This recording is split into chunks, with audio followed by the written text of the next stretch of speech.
I'm pleased to be joined by Dr. Babak Hemmatian. Babak received his bachelor's degree in clinical psychology from the University of Tehran before finishing a master's degree in computer science at Brown University and his PhD in cognitive science also at Brown University. He is currently a postdoctoral fellow at the Beckman Institute for Advanced Science and Technology at the University of Illinois, and his research is focused on the narratives that shape public discourse surrounding hot topics, how they evolve, how they're negotiated, and how they become internalized. He uses natural language processing methods applied to social media data, combined with experiments based on cognitive theories to investigate these questions. Babak, welcome to the Nature and Nurture podcast. Thank you so much for having me. Thank you for taking the time to speak with me. So I'm first struck by your intro where you started off in clinical psychology, and then by the end of it, you're doing this cognitive science degree with very applied computational stuff. So how did you make that shift over time? Well, definitely not very easily. Actually, let's start with what first got you interested in psych, and then we can talk about how you later put a computational spin on it. Yeah, sounds good. I feel like a little bit of background about my family is in order because it relates to the path that I took. My father's life passion was literary translation and literary works, and as a result of that, I was very early on introduced to literature, and that got me really curious about how people think, the thought processes that they have, the way humans communicate with one another. But then my mother was a teacher, a primary school teacher, and then through my mom's job, I came across the multitude of explanations that we give out for our behaviors and other people's behaviors every day. And because of the environment in my family, the first place where I tried to find an answer to the questions I had about humans was literature. But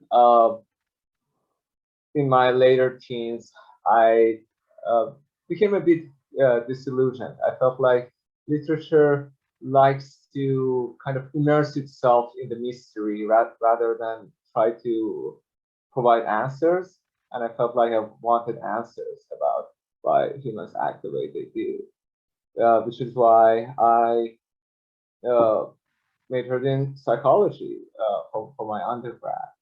But then, being in a clinical psychology program, I started to learn that I was more interested in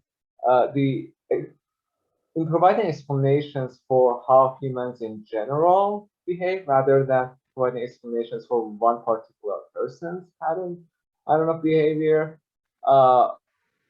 which would have made me not a good clinician at all, but a good basic scientist. So I gravitated more towards cognitive psychology. And there I became more interested in computational models. And the idea there was that I didn't want to just have my intuitions to go on, then coming up with theories and explanations. I wanted to be more exact, and making things formal and computational to me does that to a significant extent, because it forces you to think of different variables and how exactly they relate to one another. Is it the proportion that of this variable to this variable that matters? Do they have additive effects? And all of that stuff you have to really figure out, otherwise the numbers do not work out. And that's how I got more into computational cognitive science. Mm-hmm. That makes a lot of sense. So it allowed you to study larger populations, because clinical psychology is focused on the individual, and then even traditional psychology might be smaller experiments, as opposed to the computational work you're doing. You're gathering data from, well, in some cases in your dissertation work, millions of online posts. Yeah, exactly. Although there is an additional piece there because I mean, for the first few years of graduate school, I still did behavioral experiments. And there, another thing that kind of bothered me was that, well, these experiments allowed me to be really control the situation, really be exact in how different factors, interact. But always when you really try to control the stuff, it becomes very unrealistic. And lots of times even participants will tell you, well, this was such a weird situation to put me in. I wouldn't face this kind of situation in my regular life. Um, and that bothered me a bit. And that's the connection to me starting to study social media, because there I don't even think most people know they are observed as much as they actually are observed and their data is available.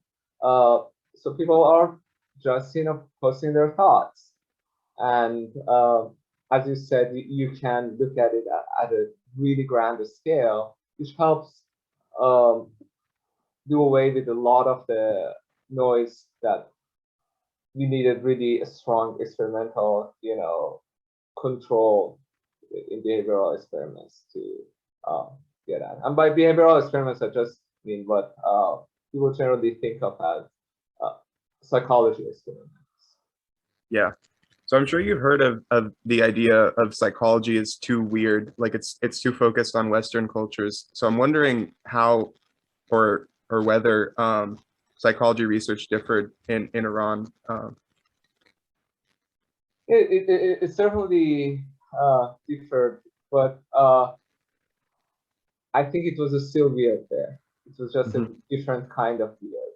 Um, the Iranian psychological research community is more affected by the continental uh, research trends, ideas that are more philosophical in nature, that came out of France, that came out of Germany in the last couple of centuries, and those kinds of places. And it's it has kind of an anti-modern science attitude to it, even What rather does than that mean? um, well, this there's this kind of belief that that kind of more philosophical, more introspective approach gets at things about human nature that modern scientific method that doesn't have the tools or doesn't have the Mhm. conceptual apparatus to get So at. it's more akin to psychoanalysis. Yeah, for example, psychoanalysis is very popular there, and that was definitely not me. I mean, although I should say there's a community of cognitive researchers, and those would feel much more at home in the American education system. Um, they are, of course, more interested in things like neuroscience, more interested in computational modeling and controlled experiments, but that is not the dominant force in Iranian psychology. I would say there Mhm. have been attempts to make the Iranian psychology less weird, but Mhm. uh, they haven't been successful at all. Mhm. That makes sense. So once you came back, and it does sound like you were in that maybe minority population of people who were doing more traditional cognitive work, and you started your PhD in cognitive science at Brown, and you mentioned you were originally doing more behavioral experiments before moving on to this computational research. Yeah, I mean, the reason for that wasn't because I didn't want to do computational stuff. I did come to Brown wanting to do combination of behavioral and computational work, but there's always a kind of career cost to making the kind of transitions that I've repeatedly done. And one career cost is that I need, in this case, was that I needed to spend several years learning computational methods. So in the meantime, what I did was I developed the more psychological experiments. And for that, I drew inspiration from actually my undergraduate um, clinical psychologist. I'd be happy to go more into what those early experiments were about. Yeah, we can definitely talk about that.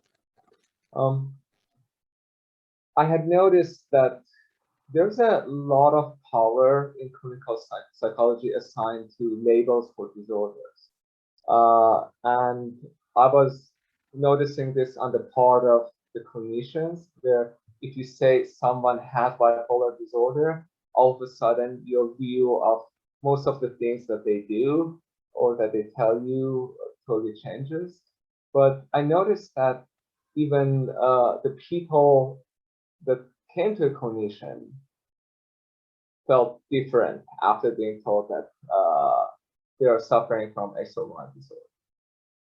And that was despite the fact that lots of times they had no idea what that even meant before you would tell them.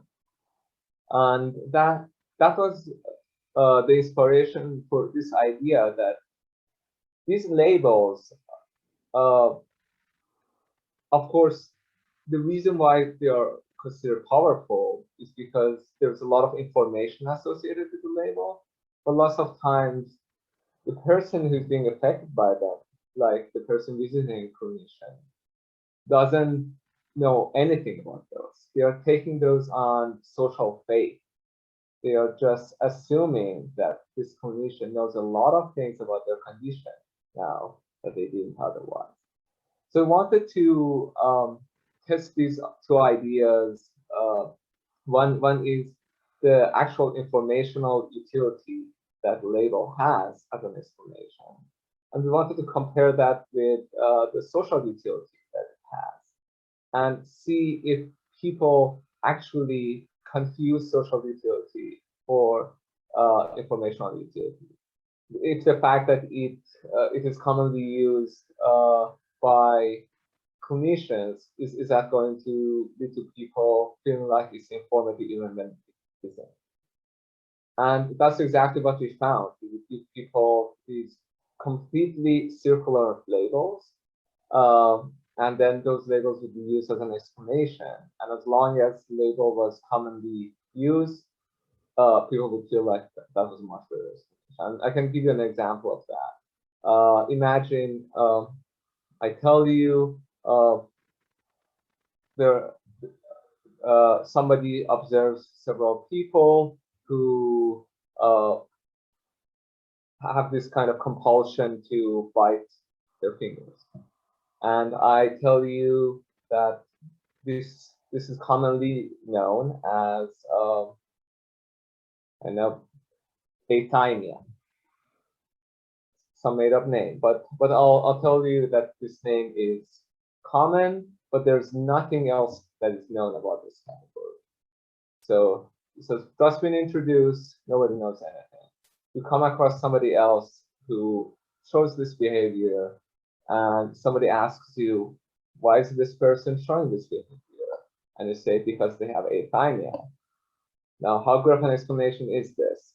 This is completely circular, but as long as you tell people this is a commonly used label, it appears to them as much more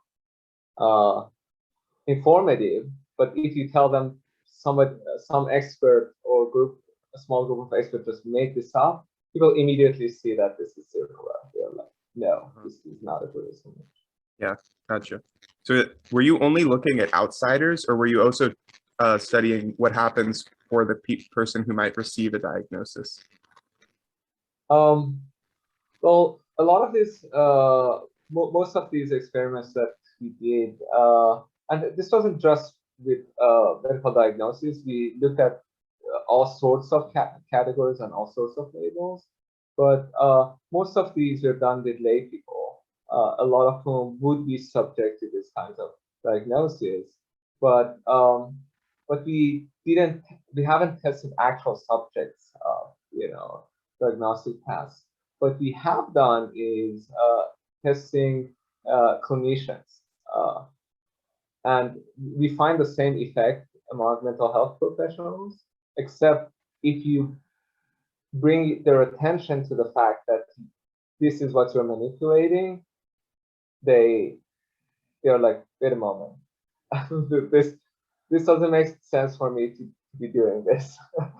So they control that intuition of this is an informative category better when their attention is brought to the fact that we are manipulating social acceptance.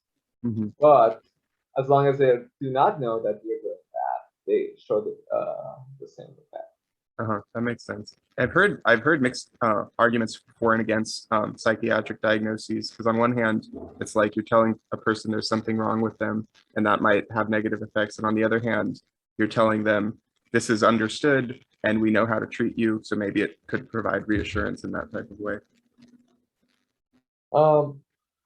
Yeah, certainly. I mean, and both there's quite a bit of empirical evidence that in some cases it can help with coping. In some cases it can be problematic. But I think the finding that we had is difficult to frame it in a positive way, because it means that something that is not informative is being considered informative just because people use a particular label a lot. So I think for this one, we can confidently say, yeah, this is not great. People shouldn't be doing this. Yeah, so I see the connection much more clearly now between this and your computational research, because both of them are focused on studying language.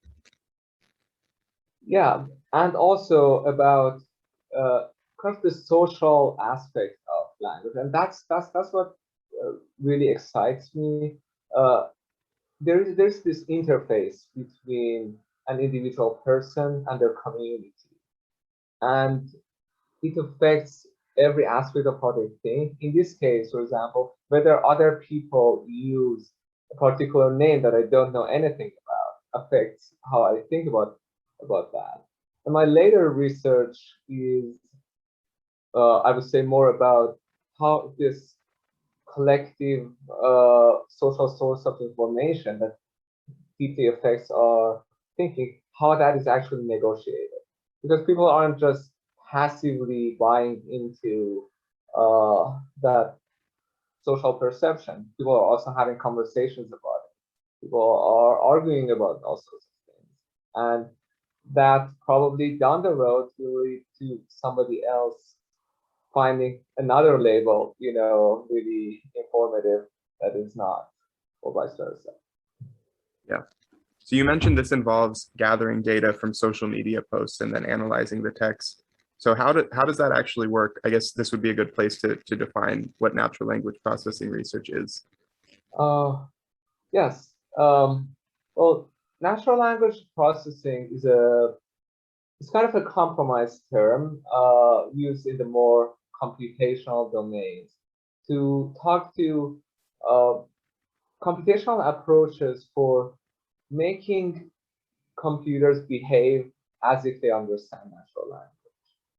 So imagine when a human hears a sentence, it usually induces, they get a meaning out of it. There's a meaning that they perceive, and then they might respond in a particular way. So natural language processing is related to the use of computers for doing similar things, for extracting aspects of the meaning in utterances that humans find important, and then possibly just responding to those. And it really bloomed, I would say, as a field in the last few decades, because advances in computer science allowed us to move away from toy examples of natural language and really get at what people are actually talking about.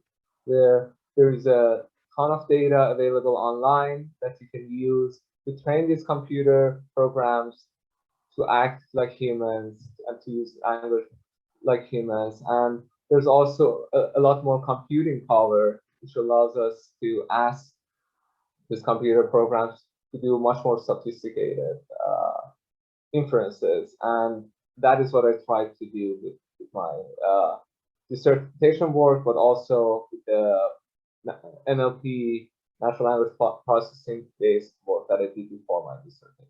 Uh-huh.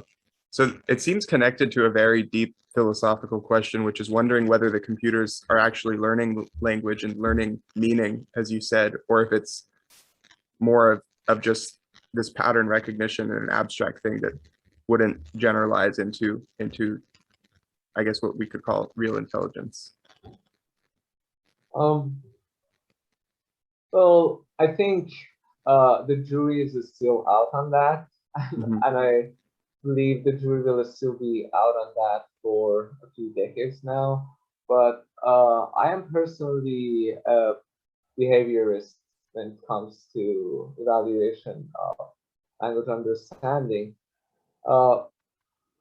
If at some point, whatever behavior, linguistic behavior we would expect from a human, we would exactly see from a computer program. For all intents and purposes, as far as I care, that computer understands and uses language, but we're no way there. Like I think current computer programs are much better at pretending to have a point to make. But if you let them generate language for long enough, you see that they don't know. They don't have that kind of overarching point to make. They don't have that kind of intention yet built into the language generations that humans do have. And I did directly study this. I have studied language generation and compared it between humans and computers. And you're nowhere there, but I can say that computers are getting much closer. Even if you look at the state of the art in 2019 and compare that with the state of the art in 2020, which is what we did, the quality gap between humans and computers shrunk by large degree. So you need to wait for the computer to talk more and more as time passes for you to notice that, wait a moment, this is not a human. A human would never make such a weird comment. Have you heard of, I think it was from OpenAI, this program that allows you to type in pretty much anything and it'll spit out an image, even if it's something completely made up, like, you know, a baby radish wearing a tutu while walking a dog, and it spits out a drawing of exactly that. And you can, and there were hundreds of examples of some very funny images that it seems like you would need true intelligence to be able to mock up. Well, you would be surprised at what computers can spit out when they are fed, you know, trillions of example cases from real cases of people actually doing things. But again, I think one thing that I don't like about where AI is currently going is this kind of attitude that bigger is making the models just bigger and bigger is gonna solve all our problems. So add millions more parameters, billions more parameters, and throw even more data at it, and human behavior will necessarily come out the other from the other side. But that's not how human evolution, for example, works.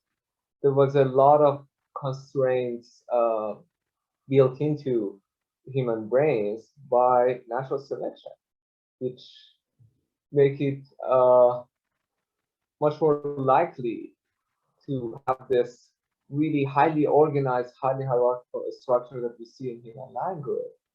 And you don't just get that by, you know, throwing data at a mostly unstructured artificial neural network. Mhm. So the larger it is in general, the less efficient it might be. Well, it definitely, the larger it is, it definitely produces better text. That much I can say based on the state of the art, which is also actually from OpenAI that I studied. But we still see, when you analyze it deeply, as we did, and quantitatively, you see that it still lacks that kind of overarching the story that it's trying to tell, that overarching point.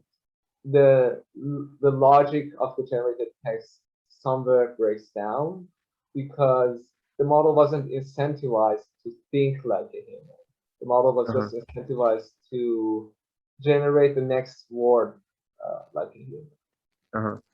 So where does your own research fit into this like on a scale of sizability? Because it sounds like to me millions of social media posts is huge, but it also sounds like compared to these other AIs we were just talking about that might have data sets in the trillions, is that comparatively small? It certainly is comparatively small. And my attitude to the use of AI is that you should use as only as large a model as is needed to capture a particular nuance in human behavior and human use of language, and no bigger. And not just because of the reason I gave, but also because I mean there are environmental concerns here. There's an enormous amount of money that gets spent on training or even fine-tuning these state-of-the-art models that I just mentioned. And the carbon footprint is off the charts. Uh, so we don't want our solution to be worse than the problem.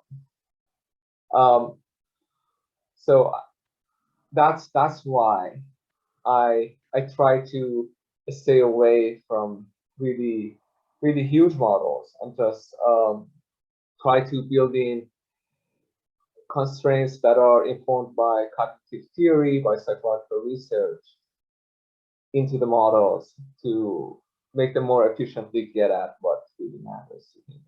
Mhm.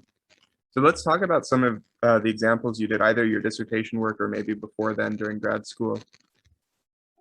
Yeah, sure thing. So the first topic that I studied in this kind of larger scale social media data was same-sex marriage, and this was a topic that was very close to my heart because I'm queer myself, but also a very good topic to study because in the last dozen years or so, the attitudes have massively shifted, and this period coincides with when places like Reddit and Twitter became really popular. So we actually have online data to see how people were talking about this.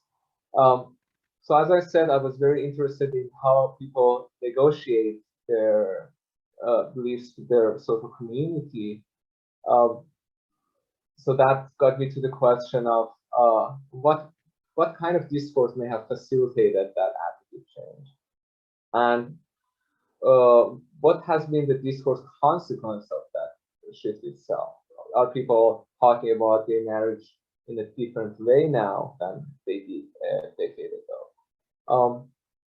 And initially, we looked at the way people discuss morality because that seemed to be very central. For example, the anti-same-sex marriage crowd seemed very focused on things like religious arguments that have these moral flavors of not just what would happen, but what should happen, what humans should do, and these kinds of universal truths about actions. And we wanted to compare that with consequence-based arguments because that seemed to be what the pro-legalization folks were more focused on. the things that I would hear in among the people around me would be things like, it's going to be good for the economy, or the healthcare for LGBT plus folks is going to get much better if this is legalized. So we gathered hundreds of thousands of comments from Reddit, and we classified them using human ratings into value-based and consequence-based. And the pattern was actually surprising for us. We expected the inflection point for discourse to be in 2015, when the Supreme Court decided nationwide what would happen, but it seemed the battle was fought much earlier. So there was an increase in discussions of both values and consequences until 2012, when majority support was first reached in the US for in support of same-sex marriage, and after that, both of them died down for several years. Mhm. And it was as if people felt the change was happening. They fought it out, and once the new majority support was reached, people felt that, okay, the battle is won or lost based on which side that they were on. Now we're going home. Mhm. And then talk of consequences didn't pick back up until after the Supreme Court ruling, Mhm. which is to be expected. And Yeah. at that point, people were already kind of moving on. They were talking about here's what might happen with respect to other electoral policies Mhm. based on the change that has happened for same-sex marriage.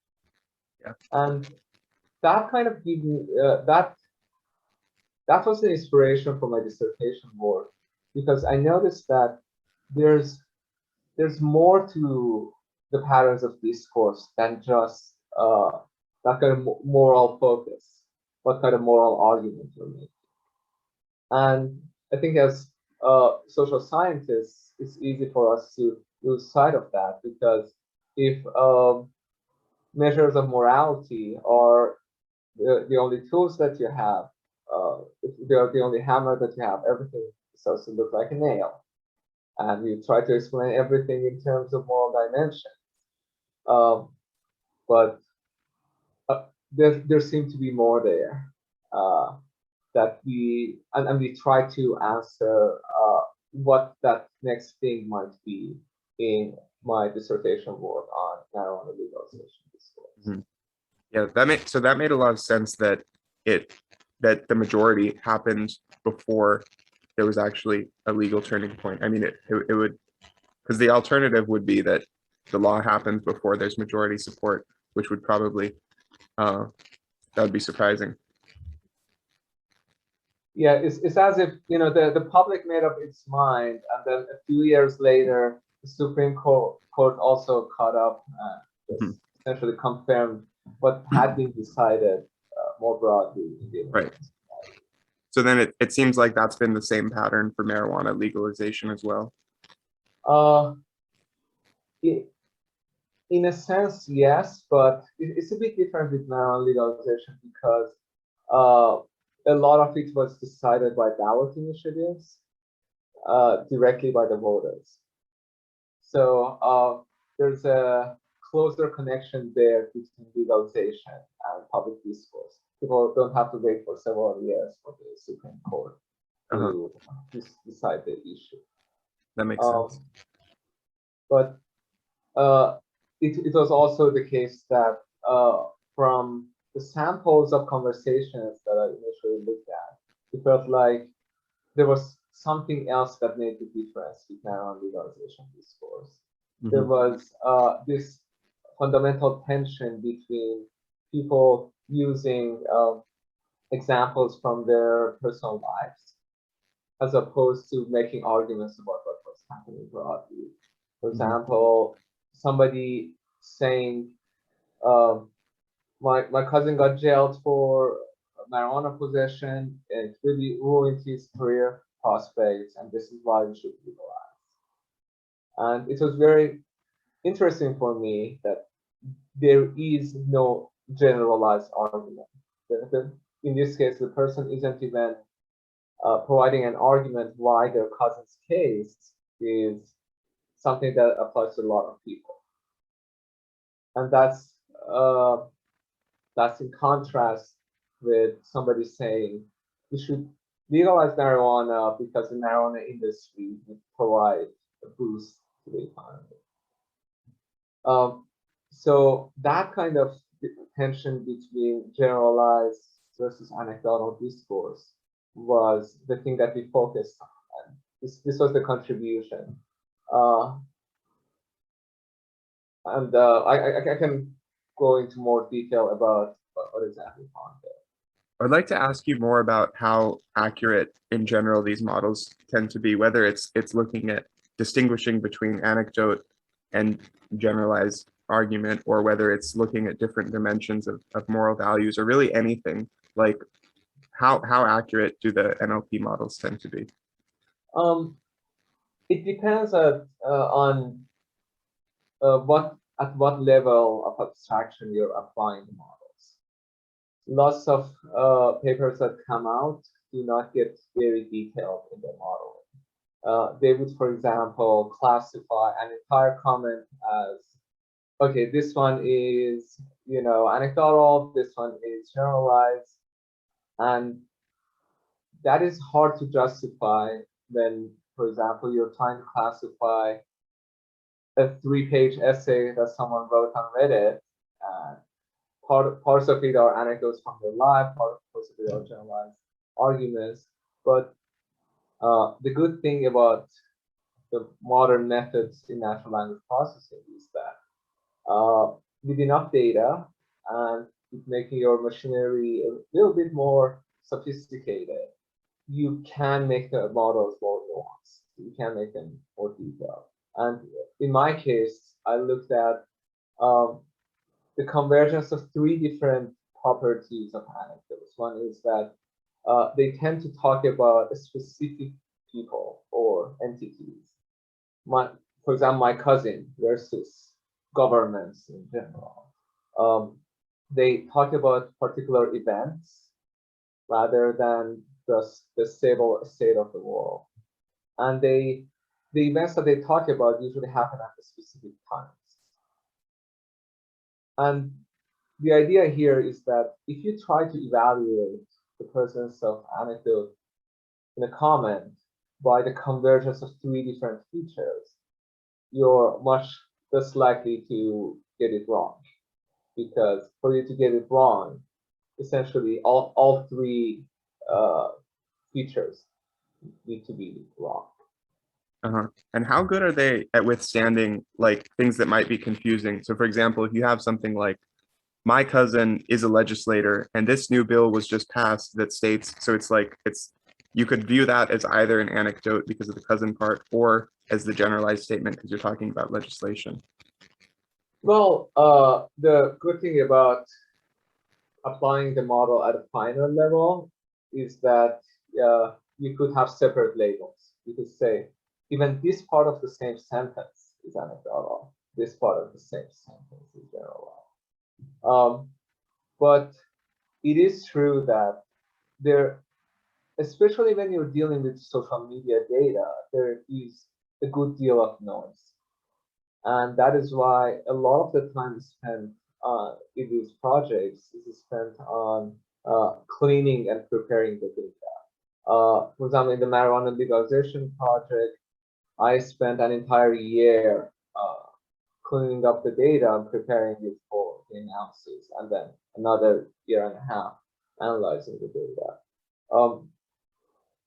And the reason you can imagine why, if some of the comments are coming from someone who got high and then went on Reddit and posted a rant, that requires a bit of pre-processing before the computer program can actually make sense of what they are saying. Uh-huh. But we are getting really good at this. The models are getting really good at this because, again, data is very available, computing resources are very available, and it all builds on each other. So if somebody else builds a really good model, I don't have to start from scratch. I can just extend their model and adapt it to my particular use. So I'm sure, or I would hope that the social media data is anonymous, but despite that, I'm guessing there are still some ethical concerns about people wanting more data privacy. But then on the other hand, if data is openly available, you can have new and exciting research, which might have real practical benefits. So I'd like to talk about that. We don't have to take a particular stance or not, but just talk about the problem. I do agree that privacy is a cause for concern, and I think my research projects are a good example of that. Partly because, for instance, Reddit does not provide researchers with location information because they are worried about privacy concerns. But it is still possible to computationally estimate for most Reddit users where they are from based on all of the posts that they've left online, the time at which they post the things they post, and which places on Reddit they usually post. And this might come across as scary, and it actually is. Although, for example, as researchers, I am not allowed to publicly disclose any of those inferred locations. So those are kept secure only to be accessed as in aggregation across all of the 1 million users, for example, in my now legalization data set. So I wouldn't single out any particular person, but these are definitely concerns. Now, what would need to change is either clear regulation, like legal regulation, or clear ethical guidelines for using these data sets, because right now, all of this, for example, Reddit information that I'm using is legally considered public information. So essentially, as soon as people post those comments, they are essentially giving me the right to use that, and anybody else to use that information. So there needs to be a bit more attention to this issue so that people get to make that choice more consciously, because I'm pretty sure most of the people who are posting on Reddit are not thinking about it this way. Right. And then in general, ethics guidelines, you can probably expect researchers, especially in a university setting, to follow those. But then if this is publicly available data, in theory, anyone can do the same type of stuff. Exactly. And for a lot of for much more nefarious purposes. Exactly. Yeah. So are you still optimistic about that, given that given these issues and that computing power is growing so rapidly? I mean, another thing that comes to mind that's different from your work, but like these DeepMind fake photos and videos that are very hard to tell from real. I think there is definitely cause to worry, because, and the deepest fear that I have about the good quality of fakely generated stuff is that there would be a breakdown in total trust in discourse. I mean, we're already worried about trust in public discourse, but these models can generate millions of comments in the amount of time that it takes for me to write one comment as a human. And if you have the perception that a lot of the landscape of public discourse is being generated by these kinds of models. First of all, those models could be up to really nefarious purposes and it could really affect discourse. So that's one worry. But even if I'm talking to an actual human, I might not give them the benefit of the doubt because at that point, everybody might seem like an algorithm. Everybody who doesn't believe in me is a troll algorithm.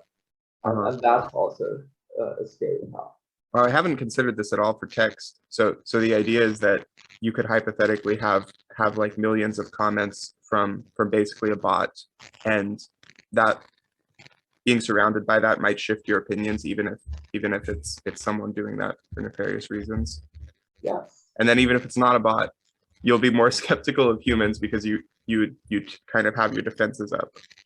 Yes. Although the hope is that this is a kind of coevolution of the hunter and prey.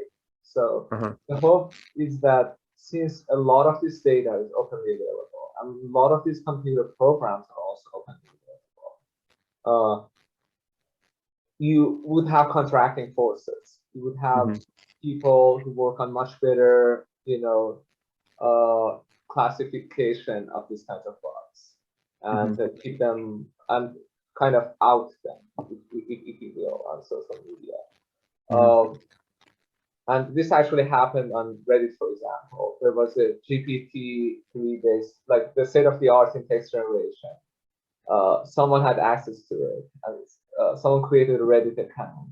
And for an entire week, that person was just ranting on Reddit until someone caught them and outed them as, oh, this is an algorithm. It's not an actual human. It was then confirmed.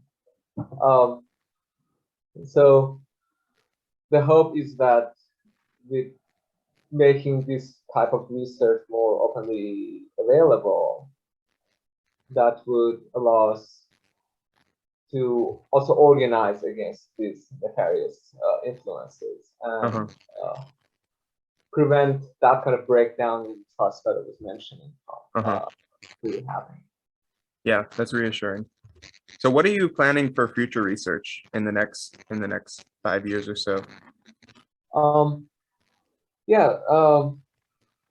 I got really promising results with the Maron legalization discourse, which I would like to follow up on. I'm going to very briefly just say what the key findings were, so that in the context of that, I can describe future plans. I found that even though experiments usually show that anecdotes are more effective in argumentation, people, when big social decisions are about to happen, actually double down on making very generalized arguments. And it's only after the legalization has happened that they start to share, their experiences and anecdotes, and in a non-argumentative manner. And this is to the detriment of both, consensus building, but also the kind of language that they focus on totally ignores some of the more nuanced information that is relevant to the big decision. For example, the legal nuances of marijuana legalization or the health effects of marijuana, which presumably should be center stage in any discussion of this legalization.